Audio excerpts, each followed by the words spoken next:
जय श्री बृहस्पति देव। जय श्री राधे कृष्ण। आइए आज आप सब सुनेंगे बृहस्पतिवार व्रत की कथा और अंत में सुनेंगे बृहस्पति देव जी की आरती। तो बोलिए प्रेम से बृहस्पति भगवान की जय, भगवान विष्णु की जय, माता लक्ष्मी की जय, सर्वदेवी देवता की जय। प्राचीन समय की बात है। भारत में एक राजा राज्य करता था। वह राजा बड़ा ही प्रतापी तथा दानी था। वह नित्य प्रति मंदिर में भगवत दर्शन करने जाता था। वह ब्राह्मण और गुरु की सेवा किया करता था।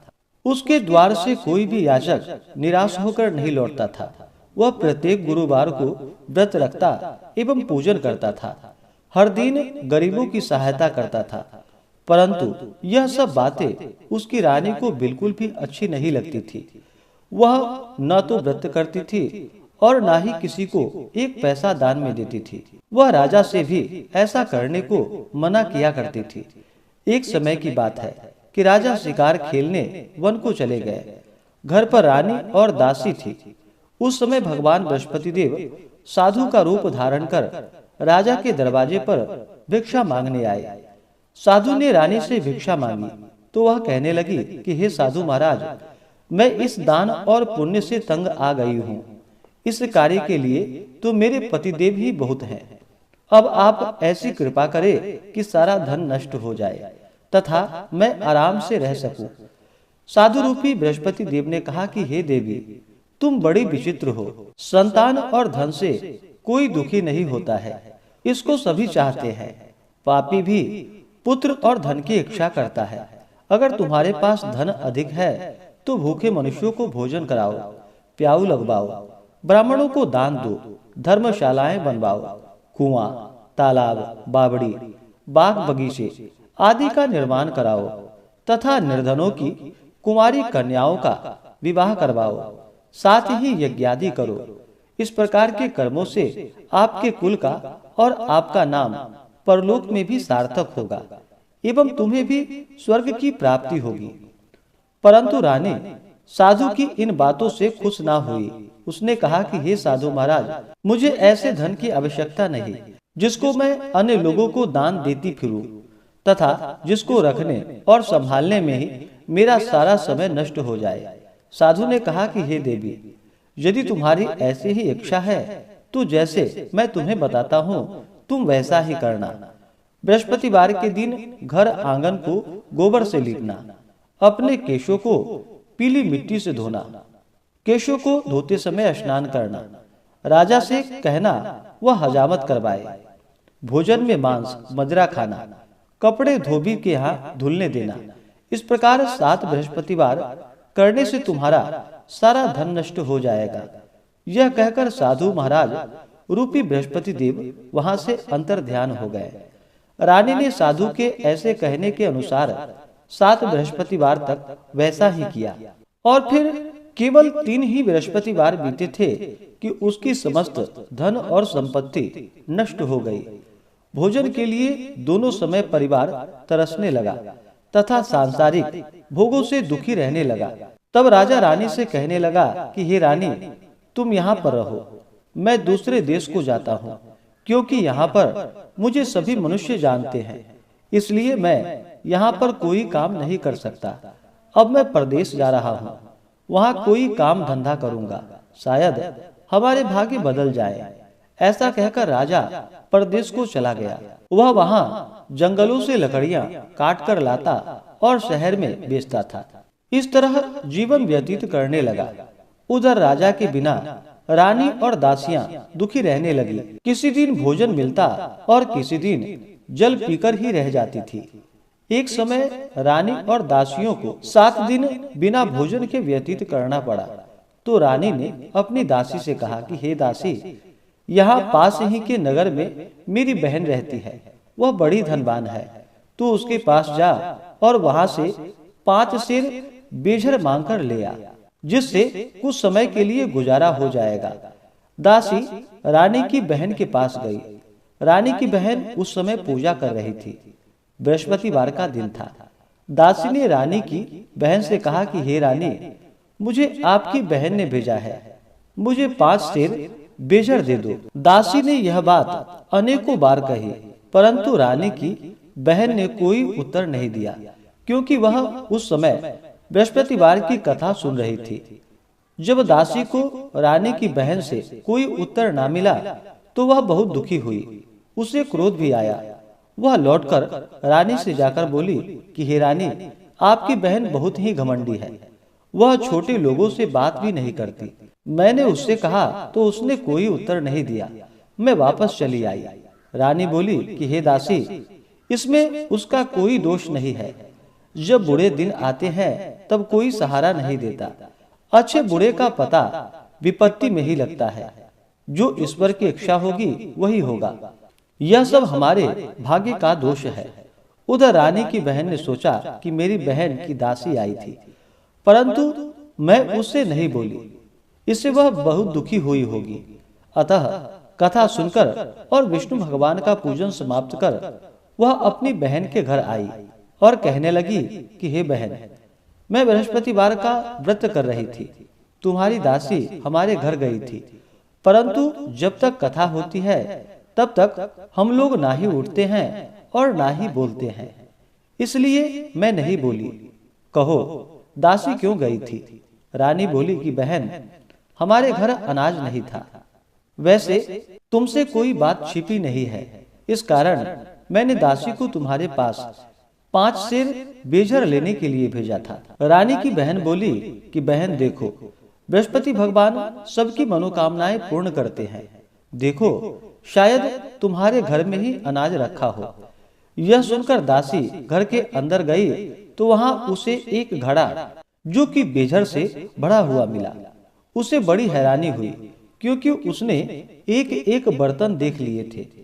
उसने बाहर आकर रानी को बतलाया। दासी अपनी रानी से कहने लगी कि हे रानी, देखो, वैसे हमको जब अन्न नहीं मिलता तो हम रोज ही व्रत करते हैं। अगर इसने इस व्रत की विधि और कथा पूछ ली जाए तो उसे हम भी कर लिया करेंगे। दासी के कहने पर रानी ने अपनी बहन से बृहस्पतिवार व्रत के बारे में पूछा। उसकी बहन ने बतलाया, हे बहन, बृहस्पतिवार को सूर्योदय से पहले उठकर स्नान करके बृहस्पतिवार का व्रत करना चाहिए, लेकिन उस दिन सिर नहीं धोनी चाहिए। बृहस्पतिवार के व्रत में चने की दाल और मुनक्कों से विष्णु भगवान की केले के वृक्ष की जड़ के नीचे बैठ करके पूजा करनी चाहिए तथा दीपक जलावे। उस दिन एक ही समय भोजन करे। भोजन पीले खाद्य पदार्थों का करे तथा कथा सुने। इस प्रकार करने से गुरु भगवान प्रसन्न होते हैं, अन्न, पुत्र, धन देते हैं। इस तरह व्रत और पूजन की विधि बतलाकर रानी की बहन अपने घर को चली गई। रानी और दासी दोनों ने निश्चय किया कि वे बृहस्पति देव भगवान का पूजन जरूर करेंगी। 7 दिन बाद जब बृहस्पतिवार आया तो उन्होंने व्रत रखा। घुड़साल में जाकर चना और गुड़ बीन लाई तथा उसकी दाल से केले की जड़ में विष्णु भगवान का पूजन किया। अब भोजन कहाँ से आए? दोनों बड़ी दुखी हुई, परंतु उन्होंने व्रत किया। इस कारण बृहस्पति देव प्रसन्न हो गए। वे एक साधारण व्यक्ति के रूप में 2 थालों में सुंदर पीला भोजन लेकर आए और दासी को देकर बोले कि हे दासी, यह भोजन तुम्हारे और रानी के लिए है, तुम दोनों करना। दासी भोजन पाकर बड़ी प्रसन्न हुई और रानी से जाकर बोली कि रानी जी, भोजन कर लो।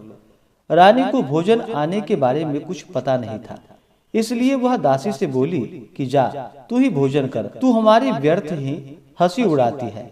दासी बोली, एक व्यक्ति अभी भोजन देकर गया है।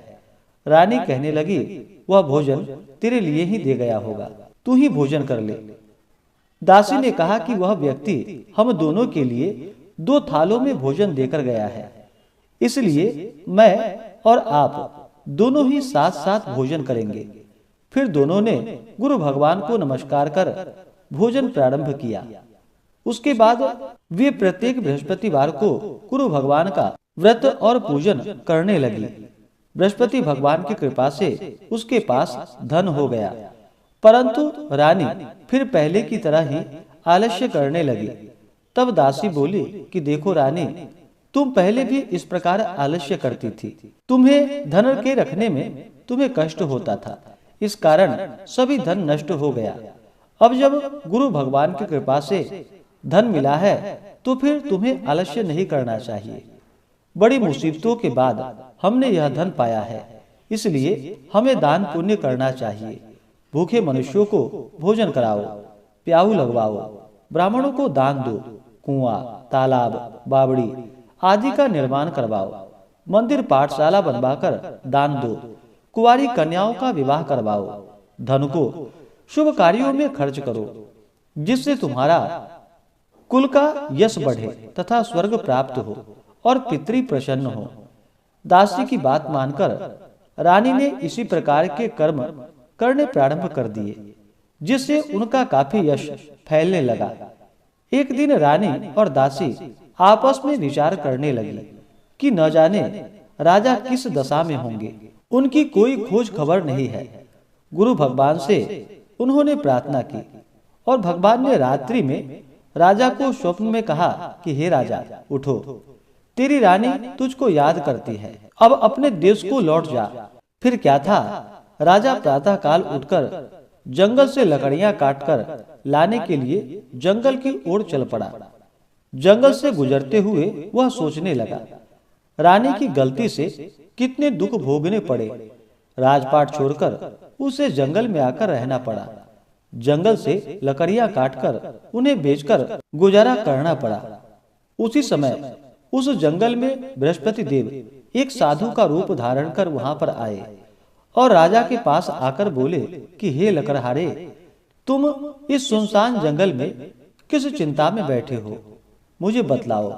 यह सुनकर राजा के नेत्रों में जल भर आया और साधु की वंदना कर बोला कि हे प्रभु, आप सब कुछ जानने वाले हैं। इतना कहकर राजा ने साधु को अपनी संपूर्ण कहानी सुना दी। महात्मा तो स्वभाव से ही दयालु होते हैं। वे राजा से बोले कि हे राजा, तुम्हारी पत्नी ने बृहस्पति देव के प्रति अपराध किया था, जिसके कारण तुम्हारी यह दशा हुई। अब तुम किसी प्रकार की चिंता मत करो, भगवान तुम्हें पहले से भी अधिक धन देंगे। देखो, तुम्हारी पत्नी ने बृहस्पतिवार का व्रत करना प्रारंभ कर दिया है। अब तुम भी बृहस्पतिवार का व्रत करके चने के दाल व गुड़ और जल को लोटे में डालकर केले के पत्ते से भगवान विष्णु का पूजन करो। फिर कथा कहो या सुनो, भगवान तुम्हारी सभी कामनाओं को पूर्ण करेंगे। साधु को प्रसन्न देखकर राजा बोला कि हे प्रभु, मुझे लकड़ी बेचकर इतना पैसा नहीं बचता जिससे भोजन करने के उपरांत कुछ बचा सकूं। मैंने रात्रि में अपनी रानी को व्याकुल देखा है। मेरे पास कोई साधन नहीं है जिससे समाचार जान सकूं।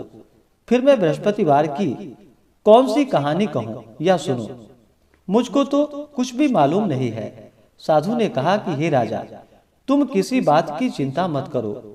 बृहस्पतिवार के दिन तुम रोजाना की तरह लकड़ियां लेकर शहर में जाओ।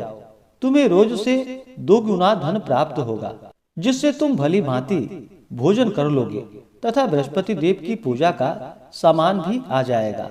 अब सुनते हैं बृहस्पतिवार व्रत की कथा। प्राचीन काल में एक बहुत ही निर्धन ब्राह्मण था। उसकी कोई संतान ना थी। वह नित्य पूजा पाठ करता, परंतु उसकी स्त्री बहुत मलिनता के साथ रहती थी। वह ना ही स्नान करती थी और न किसी देवता का पूजन करती थी। प्रातः काल उठते ही सर्वप्रथम भोजन करती, बाद में कोई अन्य कार्य करती। ब्राह्मण देवता बहुत दुखी रहते थे। पत्नी को बहुत समझाते, किंतु उसका कोई परिणाम ना निकलता। भगवान की अनुकंपा से एक समय उस ब्राह्मण की पत्नी गर्भवती हुई और 10वें महीने में एक सुंदर कन्या को जन्म दिया। निर्धन ब्राह्मण कन्या के जन्म से बहुत दुखी हुआ। धीरे धीरे ब्राह्मण की कन्या बड़ी होने लगी। बचपन से ही उस कन्या की रुचि भगवान विष्णु की पूजा में थी। वह प्रातः उठते ही स्नान आदि करके भगवान विष्णु का पूजन करने मंदिर में जाती थी। बृहस्पतिवार को व्रत करके विधिवत पूजा पाठ करती थी। पूजा पाठ के बाद वह पढ़ने के लिए पाठशाला में चली जाती थी। घर से चलते हुए वह मुट्ठी भर जौ साथ लेकर जाती थी और पाठशाला के रास्ते में थोड़े थोड़े जौ गिराती हुई जाती थी। जब वह पाठशाला से घर लौटती तो जौ के वह दाने जो कि सोने में बदले हुए उसको मिलते। लड़की सभी सोने के दाने बीन लाती थी। एक दिन जब वह सोने के दानों को साफ कर रही थी तो उसकी माँ ने कहा, बेटी, सोने के दाने साफ करने के लिए सोने का सूप भी तो होना चाहिए। अगले दिन बृहस्पतिवार था। उसने भगवान बृहस्पति देव की पूजा करते हुए उनसे प्रार्थना की कि हे भगवान, यदि मैंने आपका व्रत विधिवत किया हो तो मुझे सोने का सूप दे दो। भगवान बृहस्पति देव ने उसकी मनोकामना पूरी करने का वचन दिया। पाठशाला से लौटते समय उसे रास्ते में सोने का सूप पड़ा हुआ मिला। घर लौटकर सोने का सूप अपनी माँ को दिखाकर वह सोने के दाने साफ करने लगी। उसी समय नगर का राजकुमार उसके घर के पास से गुजरा। उस सुंदर लड़की को सोने के सूप में जौ साफ करते हुए देखकर राजकुमार उस पर मोहित हो गया। महल में लौटकर राजकुमार ने राजा से उस लड़की से विवाह करने की इच्छा प्रकट की। तो राजा ने ब्राह्मण को महल में बुलाकर राजकुमार से लड़की की विवाह की बात कही। ब्राह्मण तैयार हो गया और फिर धूमधाम से उस लड़की का विवाह राजकुमार से हो गया। दुल्हन बनकर ब्राह्मण की लड़की महल में चली गई। लड़की के चले जाने से ब्राह्मण फिर निर्धन हो गया। उसे कई कई दिन भोजन भी नहीं मिलता था। बहुत दुखी होकर ब्राह्मण एक दिन अपनी लड़की के पास गया। अपने पिता से निर्धनता का समाचार सुनकर उसे बहुत सा धन देकर पिता को विदा किया। उस धन से ब्राह्मण के कुछ दिन तो आराम से गुजर गए, लेकिन जल्दी ही फिर भूखे मरने की हालत हो गई। ब्राह्मण अपनी लड़की से धन लेने के लिए फिर महल में पहुंचा। लड़की ने पिता की बुरी हालात देखकर कहा, पिताजी, आखिर आप कब तक मुझसे धन लेकर जीवन यापन करेंगे? आप कोई एक उपाय क्यों नहीं करते जिससे आपका घर धन संपत्ति से भर जाए? ब्राह्मण ने कहा, मैंने तेरी माँ को बहुत समझा लिया, पर उसकी समझ में कुछ नहीं आता। उसका फुहरपन नष्ट हो तो घर की निर्धनता भी दूर हो जाए। तब कुछ सोचकर लड़की ने पिता से कहा कि पिताजी, आप कुछ दिनों के लिए माँ को मेरे पास छोड़ जाओ। तब कुछ सोच समझकर ब्राह्मण पत्नी को लड़की के पास महल में छोड़ आया।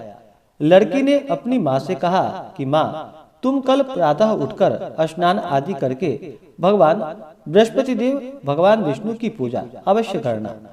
पूजा करने से तुम्हारी निर्धनता अवश्य दूर हो जाएगी। लेकिन उसकी माँ ने उसकी कोई बात ना मानी।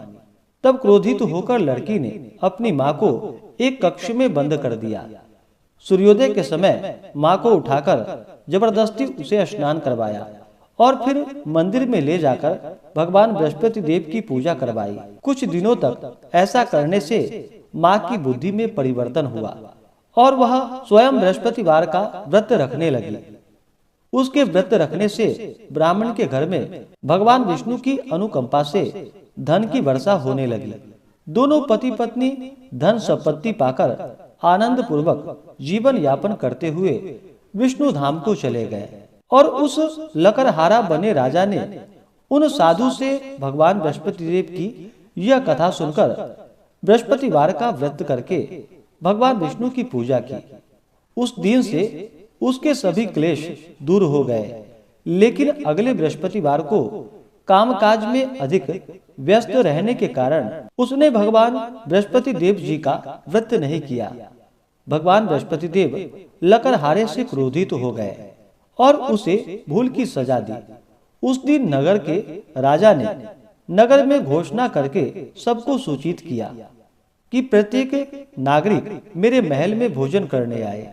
जो नहीं आएगा उसे अपराधी मानकर भारी दंड दिया जाएगा। लकड़हारा बने राजा ने उस नगर के राजा की घोषणा तो सुन ली, लेकिन जंगल से लकड़ी काटकर लाने और उन्हें बेचने में देर हो जाने के कारण वह समय पर महल में भोजन करने नहीं जा सका। अतः राजा के सैनिक लकड़हारे को पकड़कर महल में ले गए। राजा ने उसे महल में एक कक्ष में बैठाकर भोजन कराया। उस कक्ष में एक खूंटी पर रानी का सोने का हार लटका हुआ था। लकड़हारा अकेला उस कक्ष में भोजन कर रहा था। तभी उसने एक आश्चर्यजनक घटना घटती हुई देखी। देखते ही देखते वह खूंटी हार को निगल गई। थोड़ी देर बाद राजा ने हार गायब देखा तो लकड़हारे को कारावास में डलवा दिया। लकड़हारा मन ही मन अपने भाग्य को कोसने लगा। तभी उसे जंगल में मिले साधु का स्मरण हो आया।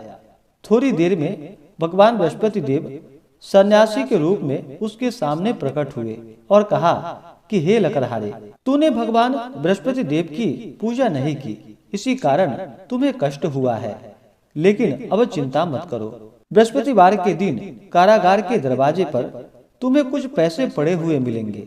उन पैसों से भगवान बृहस्पति देव का व्रत करके उनकी पूजा करोगे तो तुम्हारे सब दुख नष्ट हो जाएंगे। बृहस्पतिवार के दिन दरवाजे पर पड़े मिले पैसे से चने और गुड़ मंगवाकर लकड़हारे ने बृहस्पतिवार की कथा कही तो भगवान बृहस्पति देव ने प्रसन्न होकर उस नगर के राजा को स्वप्न में लकड़हारे को कारागार से मुक्त करने को कहा। सुबह राजा ने अपने कक्ष में आकर देखा तो खूंटी पर रानी का हार टंगा हुआ पाया। राजा ने लकड़हारे को मुक्त कर दिया और उसे धन और आभूषण आदि देकर विदा किया। लकड़हारा बना राजा उस नगर से चलकर अपने नगर में पहुंचा तो उस नगर में कुएं, धर्मशालाएं, बाग बगीचे देखकर बहुत प्रसन्न हुआ। राजा ने किसी से पूछा कि ये कुएं, धर्मशालाएं किसने बनवाई है। सबने उसे बतलाया कि ये सब रानी और उसकी दासी ने बनवाए हैं। राजा महल में पहुंचा तो रानी ने उसका भव्य स्वागत किया। तब राजा ने निश्चय किया कि सप्ताह में एक बार तो सभी बृहस्पतिवार का व्रत तथा पूजन करते हैं, परंतु मैं प्रतिदिन व्रत किया करूंगा तथा दिन में 3 बार कथा कहूंगा। अब राजा हर समय दोशाले में चने की दाल बांधे रहता तथा दिन में 3 बार बृहस्पति देव की कथा कहता। कुछ दिनों के बाद राजा को अपनी बहन की याद आई। एक दिन घोड़े पर सवार होकर राजा अपनी बहन से मिलने चल दिया। अभी राजा नगर के बाहर पहुंचा ही था कि उसने कुछ लोगों को एक शव को ले जाते हुए देखा। राजा को स्मरण हो आया कि आज उसने किसी को बृहस्पतिवार व्रत की कथा नहीं सुनाई है।